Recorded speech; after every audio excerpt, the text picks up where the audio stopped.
What if, on a quiet night in a new city, you found a door that shouldn't exist? A door that leads to a world of creatures whispering your name. It was just past midnight when Alejandro stepped off the last bus. The city was alive, but strange. Skyscrapers loomed above him like steel guardians, their windows reflecting the faint glow of neon. The streets seemed endless, the alleys curling into shadows that swallowed the light whole. Alejandro had only been here a week.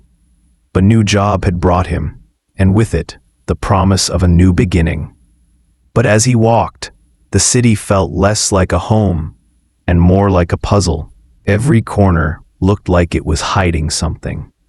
Every face that passed him seemed carved with suspicion. The air carried the smell of rain on concrete, mixed with smoke from late-night food stalls. Somewhere far off, a siren wailed and then faded into the hum of traffic. It was the kind of city that never really slept, and yet, in that moment, it felt as though it had closed its eyes, leaving Alejandro completely alone. He tightened his jacket. His apartment was still a good 20 minutes away on foot, but his eyes caught it. A narrow alley, wedged between two crumbling warehouses, darker than the rest of the street. It seemed almost invisible, as if the city itself wanted to hide it. There was no reason for him to walk down that way, no shortcut worth taking, and yet, something about it drew him. The alley swallowed him whole. The deeper Alejandro walked, the quieter the world became. First, the hum of the traffic dulled. Then the buzz of neon faded. Even the sound of his own footsteps seemed wrong, softer, almost damp, as if the ground itself didn't want to echo. A cold shiver crawled across his spine. He told himself to turn back, to laugh at his own curiosity and go home. But just as he thought about leaving, he saw it. A door. It didn't belong there. Standing firm against the crumbling brick at the end of the alley, the door was made of wood so old it looked as though it would collapse at a touch. Its surface was cracked, splintered, and darkened. It pulsed.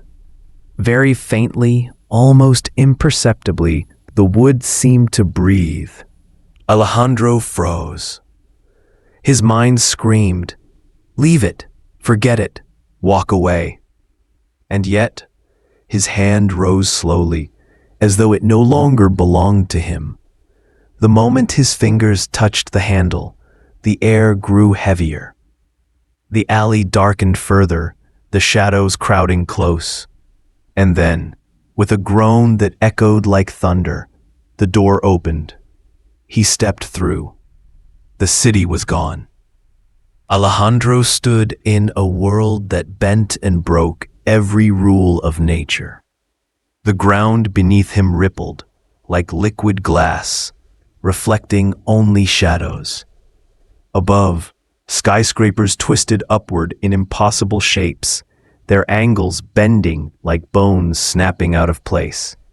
They didn't seem built by human hands. They seemed